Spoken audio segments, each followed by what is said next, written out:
September 2013, Ed had some pretty massive pain in his abdomen, and he thought it was kidney stones. So Christy took me to the hospital. I got there, they did some tests, and they said, you have stage 4 inoperable cancer.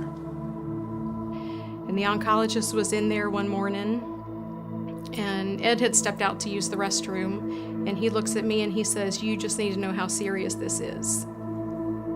It took me a minute to process that, and I said, wait a minute, what do you mean by that? And he said, well, there's a good chance he'll die from this. All of a sudden, I had no job, no income. Christy didn't work. I had 4-year-old twin boys.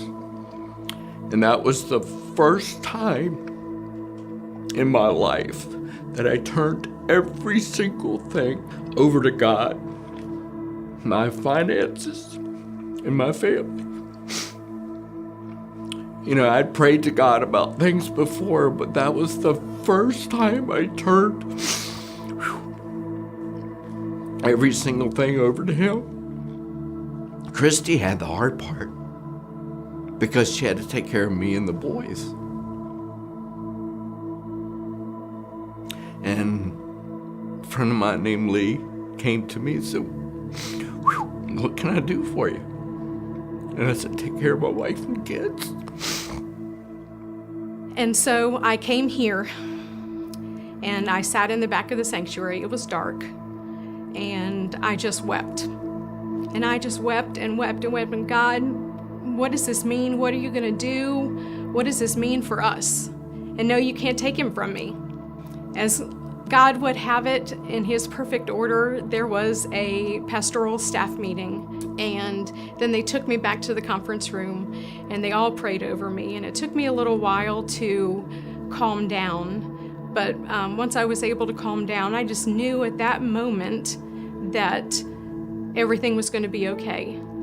From that moment on, I lived one moment at a time. People started coming, bringing food, cleaning the house,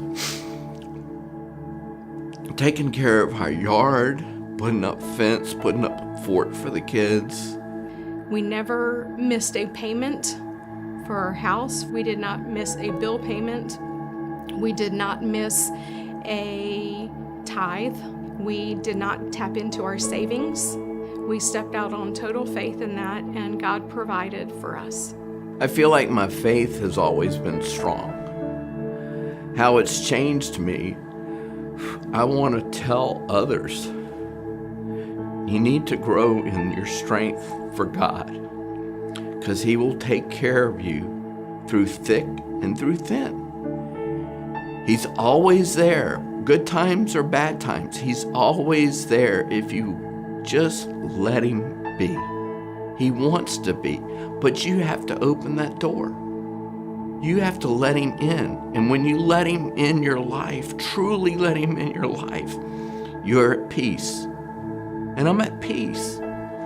It's a tenth of the size it originally was. It's been stagnant.